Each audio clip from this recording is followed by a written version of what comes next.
जय श्री कृष्ण। पुरुषोत्तम मास महात्म्य की इस मंगलमयी यात्रा में आप सभी का स्वागत है। आज हम पहुंच चुके हैं इस पावन कथा के 20वें अध्याय में। पुरुषोत्तम मास स्वयं भगवान श्री हरि विष्णु का प्रिय मास है और इसकी कथा का श्रवण करना मानो साक्षात प्रभु के मुख से ज्ञान प्राप्त करना है। पिछले अध्यायों में हमने धर्म, भक्ति और पुरुषोत्तम मास के अद्भुत महिमा के बारे में जाना।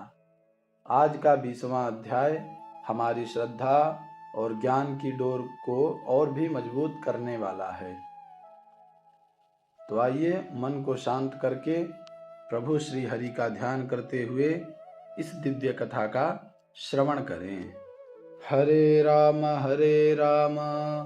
राम राम हरे हरे, हरे कृष्ण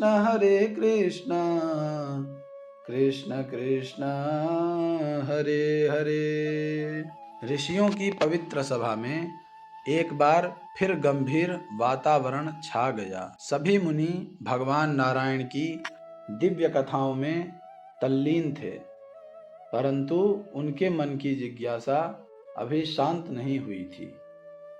तभी सूत जी बोले, हे विप्रों, जब नारद मुनि ने भगवान नारायण के मुख से राजा दृढ़धन्वा के पूर्व जन्म का अद्भुत वृत्तांत सुना, तब भी उनके हृदय को पूर्ण तृप्ति नहीं मिली। वे और अधिक जानने की इच्छा से पुनः प्रश्न करने लगे। नारद जी विनम्र होकर बोले, हे प्रभु, उस समय राजा दृढ़धन्वा ने महर्षि वाल्मीकि से क्या कहा? कृपा करके विस्तार से बताइए। भगवान नारायण मुस्कुराए और बोले, हे नारद, अब तुम ध्यान पूर्वक सुनो।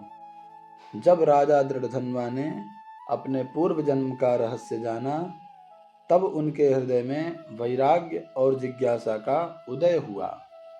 वे महर्षि वाल्मीकि के चरणों में प्रणाम कर विनीत भाव से बोले, हे मुनिश्रेष्ठ, मुझे बताइए कि मोक्ष की इच्छा रखने वाले मनुष्य को पुरुषोत्तम मास का व्रत किस प्रकार करना चाहिए, कौन सा दान देना चाहिए और उसकी विधि क्या है?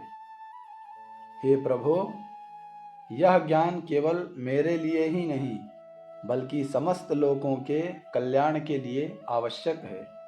आपने ही बताया कि यह पुरुषोत्तम मास स्वयं भगवान का स्वरूप है। मैं पूर्व जन्म में सुदेव ब्राह्मण था और अनजाने में इस मास का पालन किया, जिसके प्रभाव से मेरा मृत पुत्र भी जीवित हो गया था।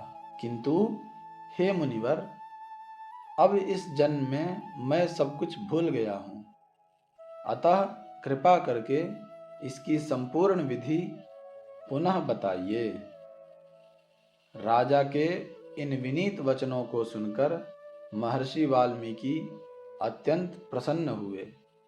उन्होंने शांत स्वर में विस्तार से पुरुषोत्तम मास की विधि बतानी आरंभ की।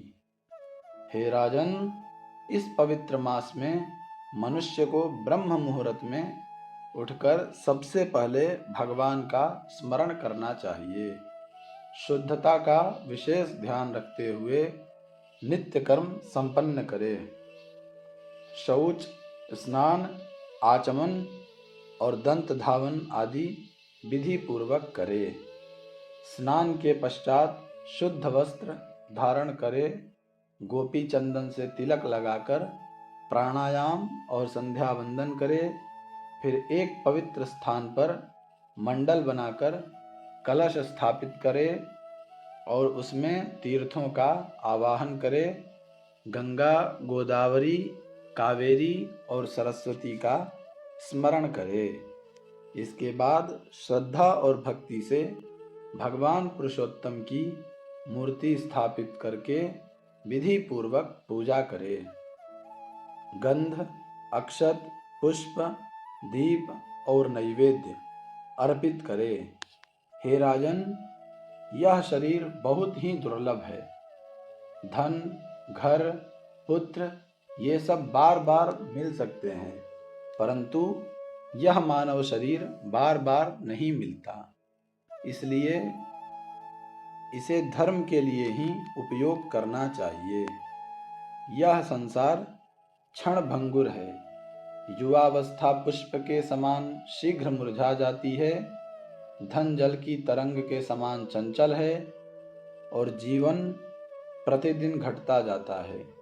इसलिए बुद्धिमान वही है जो समय रहते धर्म का पालन करता है। जब मन, धन और योग्य पात्र ये तीनों एक साथ मिल जाएं, तब बिना विलंब किए दान और धर्म करना चाहिए। हे नृपश्रेष्ठ, इस पुरुषोत्तम मास का महत्व इतना महान है कि थोड़े से साधन से भी मनुष्य महान पुण्य प्राप्त कर सकता है। केवल स्नान, दान और भगवान विष्णु का स्मरण भी मनुष्य को बड़े बड़े संकटों से बचा लेता है। जैसे गंगा सभी नदियों में श्रेष्ठ हैं, वैसे ही सभी महीनों में पुरुषोत्तम मास सर्वोत्तम है। यह स्वयं भगवान का स्वरूप है। अतः श्रद्धा और भक्ति से इसकी पूजा करनी चाहिए। भगवान नारायण आगे बोले, हे नारद, इस प्रकार महर्षि वाल्मीकि ने राजा दृढ़धन्वा को पुरुषोत्तम मास की संपूर्ण विधि और उसका गूढ़ रहस्य समझाया। जो मनुष्य इस संसार रूपी भयंकर सागर से पार होना चाहता है, उसे इस पवित्र मास में भगवान पुरुषोत्तम की भक्ति अवश्य करनी चाहिए। सूत जी ने कथा समाप्त करते हुए कहा, हे मुनियों, इस प्रकार यह पवित्र अध्याय समाप्त होता है। जो श्रद्धा से इसे सुनता या पढ़ता है, वह पापों से मुक्त होकर भगवान के परम धाम को प्राप्त करता है। हरे राम राम राम हरे हरे, हरे कृष्ण कृष्ण कृष्ण हरे हरे। आज हमने पुरुषोत्तम मास के महात्म्य के 20वें अध्याय का श्रवण पूर्ण किया। प्रभु की कृपा ही है कि हम इस कथा के माध्यम से नित्य उनकी भक्ति से जुड़ पा रहे हैं। इस अध्याय में छिपे ज्ञान को यदि हम अपने जीवन में उतारें, तो निश्चित ही हमारे दुखों का नाश और सुखों का आगमन होगा। पुरुषोत्तम मास की यह श्रृंखला हमें अनुशासित और ईश्वरनिष्ठ बनाती है। मैं आप सभी से आग्रह करूंगा कि इस पुण्य कथा को अपने परिवार के साथ भी साझा करें, ताकि उन्हें भी इनका आशीर्वाद प्राप्त हो सके। अगले अध्याय में हम कथा को और भी गहराई से जानेंगे। जाने से पहले कमेंट में ओम नमो भगवते वासुदेवाय लिखकर अपनी उपस्थिति जरूर दर्ज करें। आप सभी पर भगवान पुरुषोत्तम की असीम कृपा बनी रहे। जय श्री कृष्ण।